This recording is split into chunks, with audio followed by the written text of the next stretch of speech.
Good morning, happy Thursday. It is August 1st, which is slightly depressing, but the boys are at camp today and Parker and I were out doing some errands, so we had a bag of stuff to drop off in the classroom, and I thought that while I was here, I will film an organization video. I had asked a few times in the past if people wanted to kind of just walk through how I've organized things, what I plan to change in terms of organization, and what I want to keep the same. So I thought I would do that since I'm here today. So let me unpack a couple bags, put a couple things down, eat a little breakfast, and then we're gonna talk organization. We will be out of here quick today because it is very hot.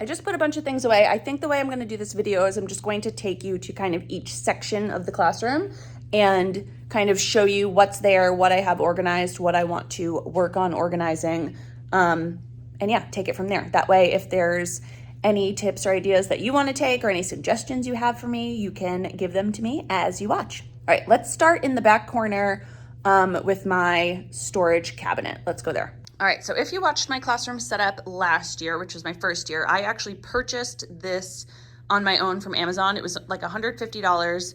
Parker put it together for me, and it was just my favorite thing because I've said this so many times, but as much like shelving as this classroom has, so much of it is open. These two cabinets, which we'll get to later, are closed. This is a cabinet, but it's for paper, which you'll see. And then again, just a whole bunch of open shelves. So visually, I didn't want that to be, as cluttery as it could be. So I did purchase this, and this was very helpful. What we've got in here, and like I said, some of this is going to change as the year goes on, but this is mostly what we have. This is going to be a lot of the supplies, not necessarily like art supplies that I grab over and over, but different supplies that I hide away that are mostly for me. So that will be like laminating sheets, my laminator, of course. That's going to be an extra thing of Play-Doh for now. I might move that over. These are my pencils just for the beginning of the year. They don't normally go here, but I have to sharpen those. And then everything else you can kind of see is organized by what it is. So we have binder clips, all different types of clips, paper clips, highlighters, extra pencils. So once I figure out all the extras I don't need of this, that'll go here. This is my birthday bucket. I have a whole little clip on what I do for birthday gifts during the year. I'll insert a picture here if I can. And just a little birthday headband that they get. So this is birthday everything. Pens and styluses for the iPad. So regular pens and then styluses for the iPad. Extra tape of all kinds. Staples. If I have an extra stapler, which I did have and one broke, it was in there. Sharpies, index cards, teacher expo markers and the class ones. Not teacher ones. Teacher ones are over by my board. These are the kids like skinny ones. And then a whole bunch of Post-its. And then we really just kind of have some extra things here. We have little pencil top erasers, my little spots of emotion. We do a whole unit on that in October where we talk about feelings. We've got rulers. A lot of this stuff is blue tape and clay. These are kind of all related to science units. We don't really have a strong science curriculum, so we're kind of on our own. And then we do have some leftover things. In that yellow bucket, we have bingo activities for Halloween and Valentine's Day. We have some folders here that are all miscellaneous. We've got an old pencil sharpener. We've got a bunch of extra supply kits and little pencil box or the crayon boxes that we use. And then down here, many of you will recognize that. I don't know about you, but we're not allowed to like get rid of things in our classroom, even though we don't use it. I don't exactly know why, but so that is hidden away and not used. And then a bunch of these. Sometimes I'll use these for when we get into our place value unit.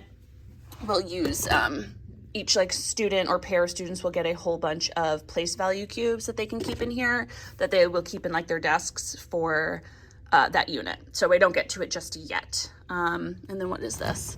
Oh, these are just more of the lids for that. So this is, you know, some rough organization here. These are some luau, what are they called? Lays. Actually, these need to go into my end of year bucket, and stickers. So loosely organized, but largely I can find everything I need in there. As we kind of move to the right, we have my sink area, and this is where we have a lot of the arts and crafts supplies and also the kid supplies that kind of get reused a lot. So when we're coming over here, I think I showed this earlier when I was refilling my soap, but this is like our cleaning cabinet. I usually buy Bounty paper towels because sometimes, you know, school paper towels really just don't cut it for absorbing things. So I do have Bounty paper towels that I keep up here for bigger spills. And then we just have magic erase markers. This is where lots of Clorox will go. As we get more and more tissues, this one will probably get overflowed, so we'll put them over here. I have baby wipes in the back, hand sanitizer, and so on. This up here is like our mini class first aid kit. So bunches of Band-Aids just for the class so they don't have to go down to the nurse. What is this? Non-stick compression little pad. And then I'm going to refill it here. Just like 2 of those little breakable ice packs just in case. Over here is where I always keep an extra hand sanitizer and tissues as needed. This right next to our pencil sharpener is going to be for sharp pencils and dull pencils. Under here, we have like dry goods. So we do have some waters, lots of extra tissues. Like I said, will get us started, but you know, they go through them quickly. Q-tips we used for a bunch of projects, cups, plates, all that good stuff. This whole area here, I actually have a plastic bin where I put extra snacks, just in case my students don't have snack for the day. And I also keep them there for my own 2 boys who come into my class at the end of the day. So that one's already pretty full. All the extra tissues, which is usually what I'll get overflow of first, will go over there. Moving up above the cabinet, if you followed me at the end of last year, I started to do this in May, or actually maybe it was probably June. I had a bunch of these buckets, but the ones without the lids on top. And obviously I recognized that I could stack them up. So I did purchase these 8, and I was going to see if I needed more. Right now, I think I might just leave it. It's not my favorite in terms of visual appeal, but right now it has helped a ton. So all of these before were in buckets like that, and they kind of had to be spread out. So here we have some Crayola twistables that we do for fun projects, as well as markers that we do for fun projects. We really don't use markers otherwise. We do have some paint, little paint cups and paint brushes, all hot glue gun supplies, extra crayons, extra colored pencils, extra glue. This is erasers and scissors. And then up here, just more crafts. So I don't exactly know. I'm not a super crafty person. We don't do a ton of crafts in here, but we've got lots of like felt and ribbon, and we make little friendship bracelets at the beginning of the year, so that stuff is in there as well. I do need to purchase more of these. These are the skin color crayons. I want to get another pack or 2 and put them out. I always put that bucket of crayons out during writing or during coloring time, so if they need more different colors for skin, they can grab that there. Extra glue, all my paints. These Play-Dohs will be used at the beginning of the year, so I kind of have them here, and then these are the extra bins that I did have here originally, so this is going to go under there to free up some space. But yeah, this is what we've got over here in the sink area. If we travel over here to our next spot, this is where I have, many people ask about this low table. This low table was actually a Lego table from Pottery Barn Kids that I had for my own boys at home. So it does have a little ledge on it. I was wondering last year how that would work with kids sitting down and working, but it was no problem at all. In fact, we do a lot of math games there, and that ledge helps quite a bit for things not going all over the place. So this is gonna get a good magic eraser to it. The magic eraser works perfect before the school year starts. And then this over here, you saw me, if you watched my classroom setup video, we got this going. So we've got Legos, Magnetiles, all the fun toys that we will use during our morning kind of playtime. We have math stackers over there, which is just a math type of activity. these containers are what I keep all of my task cards in. Now I do have a lot of them. You don't need to buy this many. This is an extra one for overflow of this year because there were a few more phonics and math games that I wanted to get set up. These ones are all phonics. These ones are all math. This one is math. This one's phonics. And then I wasn't sure exactly which one this is going to be yet. But basically, I keep them all on their own. Some people choose to, which again might be a better idea for you. I did purchase them all on sale, I will say. Whenever there was a sale, I would grab like one or two. And then as I made the task cards, I just kind of put them in, not really recognizing how many it was going to take to fill them up. So what people do is they'll just like replace, they'll buy one and they'll be like, okay, we're working on number sense, right? And you can store these in different places. And then all of the count and write ones and everything for number sense will be out. And then when you move to a new skill like addition, you can take out all the task cards and replace them. So that's another thing that people do, so you don't have to buy as many of these. This does work very well for me, and I can just take out what I need. Also, if my aide is working with a student that might be on a lower or a higher skill, they can also grab what they need because they're already out. So I don't mind this. I'm just saying you might not need, you might think this is a little excessive. Up at the top, we have the foundations kit. This went with our genre study, our studies of unit that we are using. And some of them are over there, which I'll show you in a minute. So those are just extra mentor texts. I took all the main ones out and put them in here. And this gray bucket is new from last year. I got a grant for a research animal project that we did. And so all of the books that we purchased through the grant are up there for students to use and explore when we do that unit. Then when we come over here, this is something new I did last year. Originally I think it was only 5 big buckets up there. And it looked fine, but it just did not house everything I needed it to. So these are like 12 by 12 scrap boxes, and I think they're normally like $10 each, which is way too expensive. If you go to Michael's, you can actually get them on sale for about $3 or $4 a piece. So again, when they were on sale, I snagged a bunch of them, and this is how I am deciding to organize most of my materials, especially my math ones, which I'm going to show you in a second.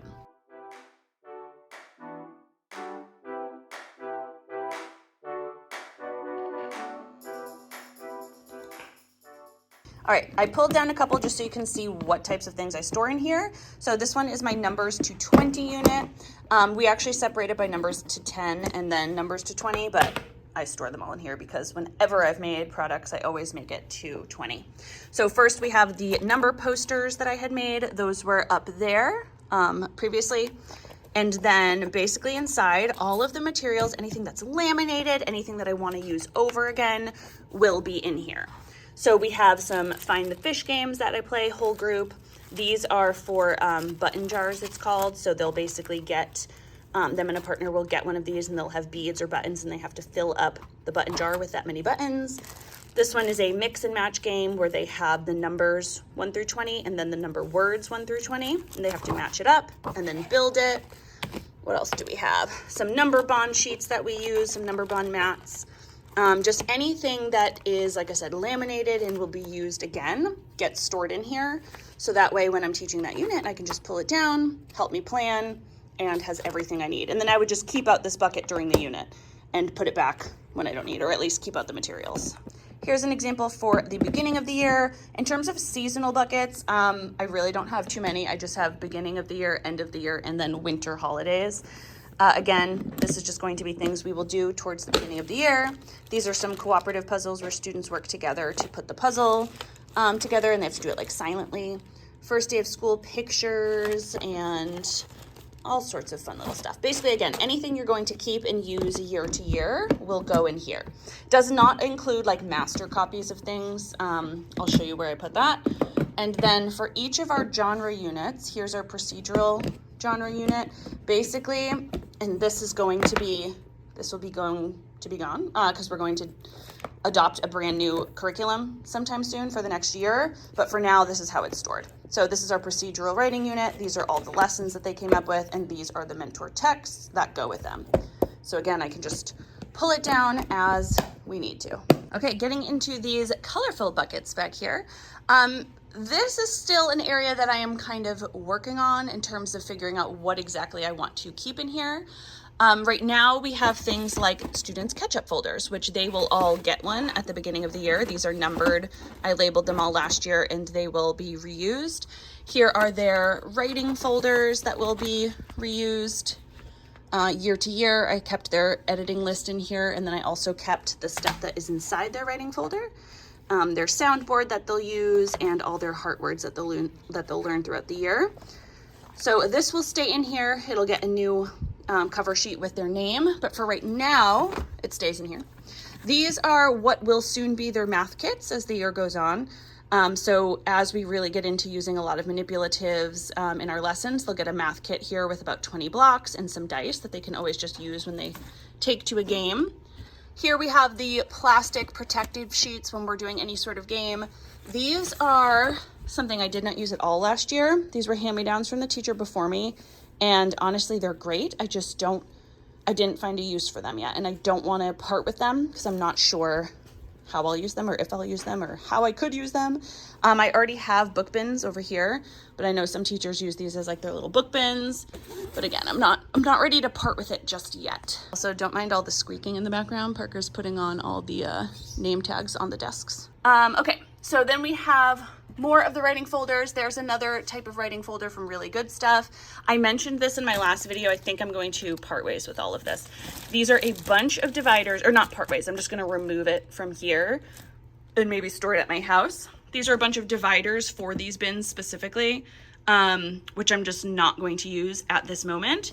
Like I said, we're definitely adopting a new literacy curriculum for next year. So depending on how that goes, these might not work for the genre study units, or the knowledge building units, I should say. And I might need to use something sturdier, like these book bins with the dividers, for organizing that, but time will tell. So like I said, I'm not gonna get rid of it, but I am gonna take it out of here because I don't like the way that looks. Here we have the Foundations books. These are their composition books that they'll get at the beginning of the year. I still have more of that coming. And here we have games. So we have some more pockets and we have some puzzles and games. These are more like indoor recess, game day type of activities that students will get to play. They're not like the every morning. I just want to move these up here a little bit. They're not the everyday ones that we do like over there. And then finishing out this section, we have all 18 book bins that are numbered to be used year to year. We have binders for every student. I didn't end up using those last year. Some teachers ended up using those to make little portfolios to send home at the end of the year, but I didn't use them yet, so I did not order new ones. I'll see kind of how I want to use them. And then the last thing over here that we use all the time are our privacy folders on Friday whenever we do a show what you know. Here we have the job chart. Now I have 18 jobs here. I will not have 18 students next year, so there will be some that are empty, and students basically have their job for an entire week. And then every Monday I go ahead and rotate it, so everybody moves over a spot. I do have all of these for free, and they kind of explain what each job does, so I will link that in the description in case you want to check that out. Also, real quick before I head to the next section I was going to share, you might be thinking, okay, well, when you pass out their catch-up folders and their writing folders and their math kits, all of those are empty. And that's correct, but don't you worry. As the year goes on, those fill up with all sorts of other things like math books that we need to pass out, but maybe I have to kind of hold on to until halfway through the year. All sorts of things. Again, there's no place to just hide things away. So right now my best bet was just having like buckets that I can at least hide things away to just kind of diminish that visual clutter. Okay, coming over here, when students come in, this is their mailbox area. They go ahead and put their folders here. I will put any papers that they need here for them at the end of the day. Library turn-in books are right underneath. This is another area that I guess I do have one door here. These are going to be all the manuals that we use, and these are all science and math books, but all the manuals we use for curriculum are right here and easy for me to grab. Some extra borders, I'm going to put that down there. Trash bags as needed. Now this area is where I keep bulletin board paper. Those are like tablecloths for some of our themed activities. And I don't really use this closet. I also will store this fan. I'll store that in there. to kind of hide it away. And then my aide will put her coat and stuff in here. I usually just keep all my coats, lunchbox, everything. I just kind of keep it over in my area. So this way she has a place to put everything she needs. This little bucket on top is for students' lunch cards that they need every day. And this one, I have some extra stickers and markers to correct things. And then also just like any papers that need to go out before the end of the day, I throw them all in there and then pass them out quickly. Now, before I do leave this section, because this is like the come in and get everything settled section, you might be wondering where students put all their coats and backpacks, and that is actually out in the hallway. So I think I explained this before, but this was a COVID thing that changed where every student has a bucket and they basically line up both of these sides here, and they'll have a little name tag. I already have the little Velcro dots from them for last year. And so when they come in, they will take out their coats and their backpacks, and the only thing they'll keep with them is their folder. So lunchbox, coat, any snowshoes, anything that they need will be here in the buckets out in the hallway. They just kind of shove it down in the bucket and then they come in with their folder. So that is nice because all their stuff is not all over this already pretty small classroom. Now, previously there were hooks here on all of this, but I made this into a workspace because with all the hooks, if everybody had their backpacks and everything over here, and then they had like lunchbox and cubbies here, it really just took over the whole space. And I'm sure you can imagine if I back up, it was just a huge loss of indoor classroom space, as opposed to now where we can use a ton of it for organization, as well as a place where students can actually go work. I am already feeling the sweat. Let me take a little coffee break and then I'll meet you back at the easel, show you what's in there, and then we'll do desk and then behind my reading area and we'll be all set. All right, over here we have my easel. This is an easel I actually purchased from Lakeshore. I, again, loved the storage of it. I wanted places to put things that weren't out and about. So up here we have all my Mr. Sketch markers that I use for making anchor charts. We've got my magnetic schedule, any other little magnets that we need here if I'm switching things out, and pointers. This will be a bunch of expo markers to be able to be used on the board or on the easel. And then down here, we just have a few things like little pocket charts that I use, the magnetic 10 frames, anything that I kind of use up here. And the bottom one is just holding sentence frames and some other little posters. Coming over to my desk, we have some clipboard storage. I just use a little bucket. I absolutely love the little rainbow ones. Insert picture here. I think they're adorable, but I just didn't feel like spending money on that. And I do keep mine on the floor anyway, which I don't love the rainbow one for a floor storage area. So we just threw it in a bin. Let's see, we have my calendar. This is how I change up my calendar every day. I simply just laminated those cards and put a magnet square on the back. And then I just got these two little, cheap little cases on Amazon to store all the numbers and dates. So I just switch it out as needed. Those are free. I will link them down in the description in case you want them. On this side of my board, I have 3 of these magnet kind of file folder holders from Amazon. And this one down here was always lunch, attendance, everything I could grab quickly. This one was my sub folder, any sub plans and everything would be right here. I didn't end up labeling them, but I would just tell subs like everything you need is in the purple folder. And then the blue one was when we had any sort of field trips or other little things that I needed to check in on. There was probably one every other month or so, like whether I'm collecting permission slips or whatever I need kind of up there to grab. Because my desk is not that big, so I did not want to take up a bunch of space here when I could easily just kind of store it off of here. Next, my desk is pretty basic. It is from IKEA. It was cheap, easy to put together, and does exactly what I need it to do. I just needed it to, not take up a lot of space, but have some organization. So I did get this little desktop organization for it. My computer goes here, obviously. This I'm going to go through, make it look a little neater with all my, essentials like Advil, Band-Aids, a whole big thing of Jolly Ranchers.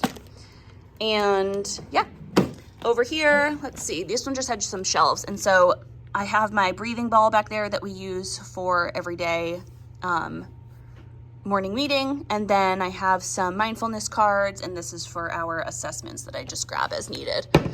In here, right now, this is my folder for next year info, but all sorts of little things that I'll just grab, not super organized. My file folders, I explained that those buckets back there I don't keep like master copies. All of my planning and most of what I kept is digital, so it's all in Google Drive for me to easily access. But then what I started to do is I printed out weekly plans. So let's grab an example. This would be my weekly plans. I plan everything online. I have a whole video about that. And what I ended up doing is, as I had all my information here, any master copy that I would use for the week as I was like making my copies, I actually just kept and I paper clipped it together. And then I put this in like an April folder. I don't know if I will end up using this or if this will be helpful or if I will just find everything digitally, because that's where all my files are anyway, and print them out. But I thought I would at least keep this and see if I end up using this.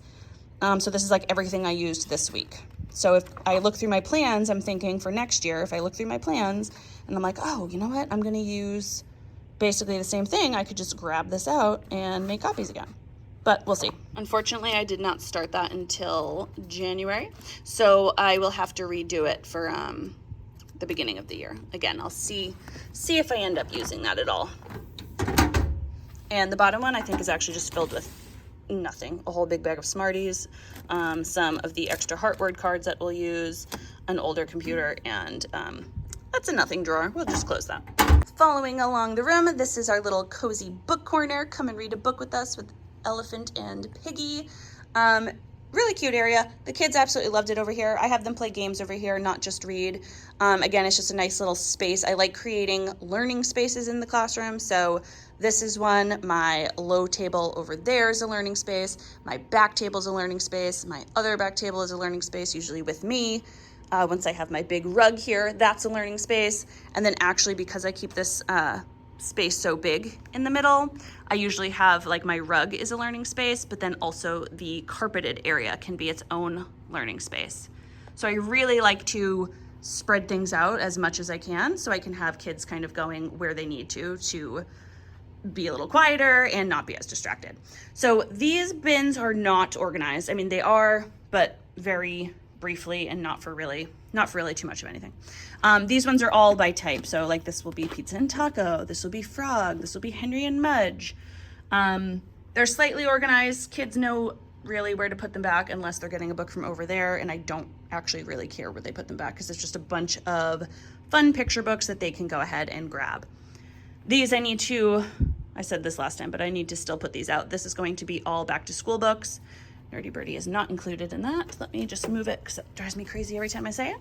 And this will be more like year-long favorites that kids love, like Pigeon and All the Bad Seeds, Smart Cookies, and all those books. Moving along, this is how I plan every week. Some teachers I know use a little rolly cart, like I have that one over there behind Parker. I had never used a rolly cart. This is what I did in the past, so I just did it again this year, and it just worked really well for me.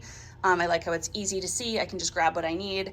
So basically each day of the week is here, and then any of the actual copies we'll be using for phonics reading, math, writing, this is morning work, will already be in their folder ready to go. They are color coded, and I just grab exactly what I need for each day. Making it nice and easy. I've heard from subs that it's also nice and easy, especially because these are organized in this way. If they're just popping in for like my phonics block while I'm in an IEP meeting, they're like, oh, it's Monday, phonics, let's go. This is what we're doing. It should align exactly with the plan. So make it nice and easy for everybody. This is our turn it in bin. Beautiful, overlooking, the little wild garden out there. I keep all my plants here when school starts. Then we have our little globe. And now let's go over to probably the biggest area that I use all the time, my behind the desk area. Okay, so this is my whole little back area. This is like my little space. I have my desk, which is my space, and this is my space.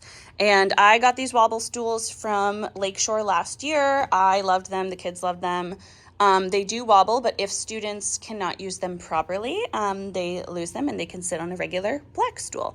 Also, when we're doing any sort of like assessment, I won't usually have kids sit on the wobble stools. More like not an assessment like a foundations one each week, but a what is it called? Like a benchmark assessment, like an M class. If I'm doing some yearly data where they only have a minute, I will have them sit on the more serious black stool. Here is what we have for our iPad storage. Every kid in the class has their own iPad that they use. And then this is the organizer I use for my win station. Now I'm going to make an entire win video just explaining exactly how I do my win stations.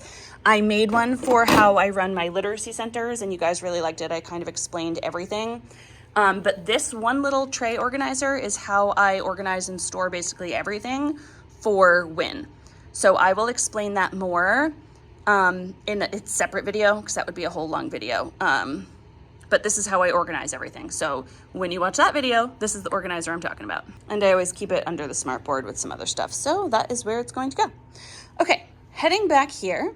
These bins above are really not that big of a deal. They kind of stay here all year. These are just the themed read alouds that I use each month. So these are not read alouds that necessarily align with the reading study that we're doing. They can. So sometimes for like procedural how-to writing, our genre study only has 5 books. And those 5 mentor texts are the ones I keep in there. But I also have a bunch of other how-to books. So those will be in a bucket up here. So they each kind of have their own little theme or month, and I just take down the bucket. I put all the books over there and replace the other one as the year goes on. So they just kind of rotate through. The students are allowed to read these books. If there's some special ones that I know I want to read, I will kind of keep them on my desk until I put them in there. Actually, no, sorry, I keep them up here. This is where I keep all the books that I'll be reading to students. And then when I'm done with them, if I want them to read them, they can go to that shelf. But that is all those picture books. That's all the rainbow colored buckets all the way to the purple. Those are just all the read alouds I've kind of collected and decided to keep over the years. All of these red buckets right next to it are actually leveled readers, and then some of the flyleaf decodables that don't have lessons to go with them yet. So these are the leveled readers, you know, typically the A through, what do we go to, H or I or J? J in first grade. We did find ways to, you know, include these into our small group lessons. We are largely doing all decodables, but then once a week we kind of get students in what we call a grade level text, and we do some comprehension type questions with them, especially towards the end of the year. So I can't say these books are useless because they're not. We definitely want to make sure that we aren't only giving our students, you know, decodable books. We want to make sure we're getting them into real, authentic grade level text with much more of a theme and message and overall plot. So that's kind of what these are up here. If we go down, these are just going to be trays for my literacy centers. I store everything in these blue trays, and I usually keep them on the back counter there when we're ready to get things moving. And then are my writing journals, which I also store under the board over there. So I'll move that bucket over there. And then these are for Find the Fish. I have a whole video explaining exactly how I do my literacy centers in my classroom. So this is what the thumbnail looks like, and I will link it down in the description in case you want to check those out. But they will be moved to the back counter once we start literacy centers. This little guy over here is my small group reading center. It's just a quick little organization thing that helps me with any small group activities I'm doing. Now, I kind of have 2 different types of small groups I'm talking about here, so let me just explain that real quick. So this area is going to be where I'm doing a lot of like small group focused lessons, phoneme, grapheme, mapping, including a lot of like multisensory activities. This top one here are just a bunch of print and play learn games I have for letter sounds. This was just a master copy because I'd made some beginning of the year, again, like letter sound activities that we are working on. The next one were my CBC words and activities. This is my phoneme, grapheme, mapping mats. So students would like pick a card here. They would use either these little poppets or some cubes, and they would segment the sounds they hear, push them down, and then they would have to actually write the word on the bottom. So I would just grab what I needed. These were just whiteboards. I knew yellow was whiteboards, and the yellow were erasers and markers. And then as the skills continued, we have blends, we have digraphs, and this one was our silent E. So by the end of the year, my kind of last intervention group was really working on silent E, while the rest of us has kind of moved on to other things. So this were like my intervention station type thing. Also back here, I had little things like whisper phones that students could use. I would have my bingo daubers. These are like whiteboard index cards, which were great. I did a lot of syntax practice with this. If you want to do like decodable syntax or decodable sentence scrambles where they can mix them up and practice their syntax knowledge. All sorts of fun stuff we can do with that. They also, back here, we had our witch fingers, the little light fingers that you can use. So this was, again, like intervention station. Right next to my intervention station is my data binder, so I need to get rid of all of that. But this held every single student's data throughout the entire year. So these were like their foundations tests as well as their math tests, and one writing assignment from each of the different genres that we would go over. This I didn't end up using, but this was from before. It's the tools for reading, kids' lips, instructional guide, some pictures here. If students needed it, this would be good to pull out. I did not pull it out. I could probably use it more, but again, this was kind of left over from the teacher before me, but I kept it back here. And then we have our sand buckets as well as these fun little like gel pads. And these were always used for a little dictation and sound practice where students had to listen to the sound and then go ahead and show me what letters make the sound. And this was another little intervention bucket that our literacy coordinator made for us, which was super sweet, with all sorts of fun little stuff. A lot of the stuff I already had here, but just a little grab and go bucket if needed.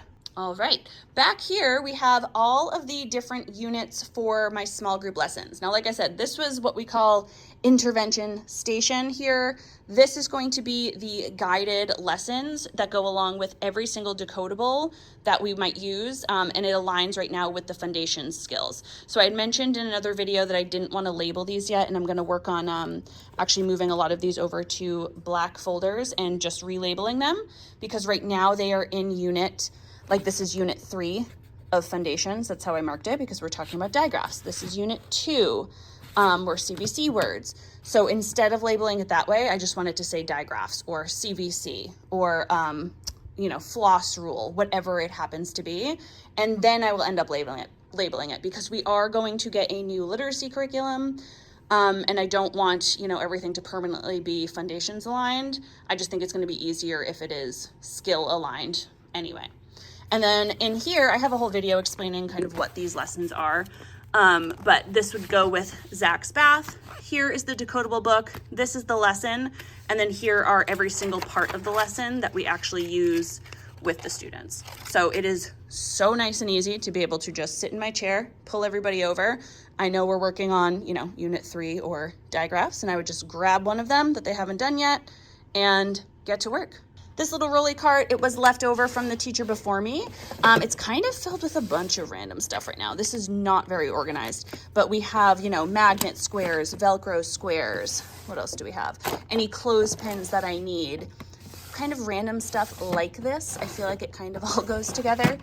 As you can see, it's not super great. I think these are like sit spots. These I'll use like when we're playing bingo.